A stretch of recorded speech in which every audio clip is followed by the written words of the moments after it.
I'm Emily Cappiello with the Gourmet Insider, and I'm here with Sabine Gerdts. She's the owner of the Sugar Alchemist. Yes. She does some wonderful jams, cakes, cookies. Trust me, they're wonderful. And she is going to show us how to make an olive oil cake, and I'm super excited. Yeah. Are you ready? I'm ready. All right, I'm ready. let's do it. I'm very excited. Let's jump in. Yes. So this is a pumpkin olive oil cake, and don't let olive oil fool you or make you feel kind of weird about this cake. The olive oil just makes it super, super moist. It's super delicious. You're gonna want this instead of a pumpkin pie for Thanksgiving. Oh, thank goodness. Yeah, right? Yeah. It's nice to change it up a little bit. Exactly. So you're gonna need 2 bowls for this. One for wet ingredients and one for dry ingredients. This is kind of a 2-bowl, 1-bowl recipe. You don't need a mixer. We're gonna use a whisk instead. Super simple. So let's start with our dry ingredients. We're gonna start with 2 cups of flour. I'm gonna show you how to measure the flour. A lot of people kind of just stick in their measuring cup and pack it in full of flour. You don't ever wanna do that with flour. That kind of creates a more dense cake, and you want a really light cake. So the best way to measure flour in a measuring cup is to grab a spoon and scoop the flour into your cup until it reaches about the top. So we're scooping. So I didn't actually know that about flour, so I've already learned something today. Yeah, so I mean, one of the reasons is because it creates a dense cake, but another reason is because we all kind of measure differently. So the best way to make a cake is to use a scale, but if you don't have a scale, like I know not everyone has a scale at home, this is the second best way. That way it creates more of like a universal cup. So you scoop it until you have it about at the top, and then we're gonna grab a knife. I have a sharp knife, but that's okay. And just kind of, you should do it over the bag so it doesn't get in the cup, but you're gonna create a flat top. So it's not so packed in there, it's a true 1 cup. 1 cup. And we'll do it for the second cup as well. All right, so those are your 2 cups of flour. Then we're doing 1 cup of sugar. So sugar is, you can kind of just put that right into your measuring cup. You don't have to be super specific about it. All right, 1.5 cups sugar. So once we're done with the flour and the sugar, we need baking soda and baking powder. So we're doing 1 teaspoon of baking soda.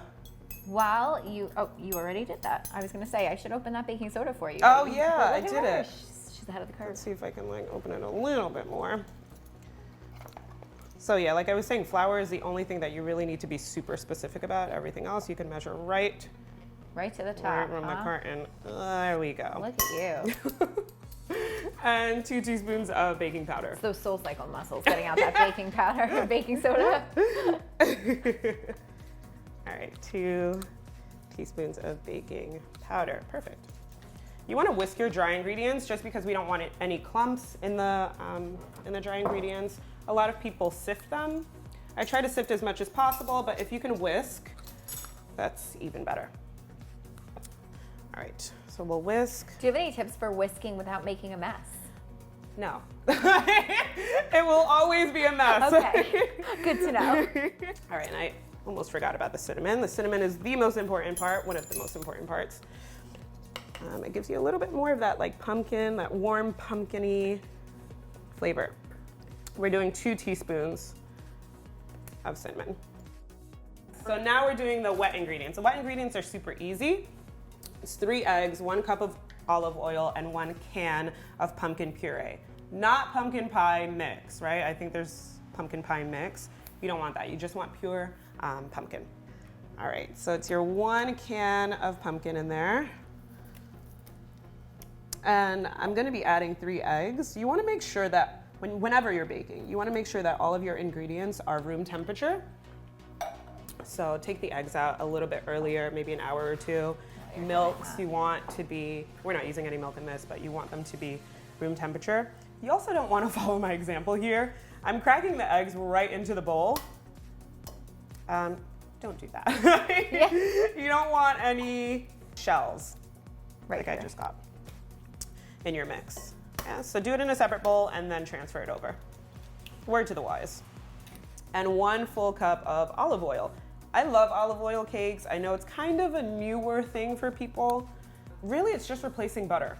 You know, olive oil is just replacing butter. And it's creating this airy, light consistency, texture. But you're also getting a little hint of the olive oil. So if you want more of an olive oil taste, you use extra virgin. So I start off, I know this is like such a minuscule detail, but I start off with my whisk like this, and then I turn it towards me.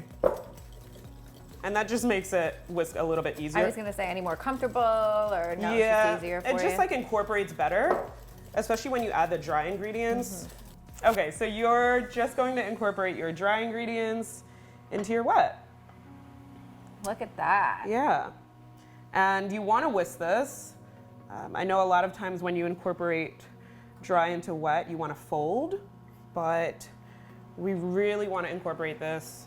There aren't many ingredients, so whisking won't allow the cake to get too dense. A lot of times you fold so that the cake doesn't get too hard or too dense, but you just wanna whisk until it's incorporated. Now we're just gonna spray down the pans. I'm using 2 8-inch, 8x3-inch cake pans. I like a taller cake pan. I just feel like it gives it room to rise a little bit more. You won't have that spillage in your oven. So if you want even layers in your cake, you want to measure the cake batter into your pan, or you can weigh it. Since we don't have a scale today, I'm just gonna measure it. I'll start by 1 cup in each.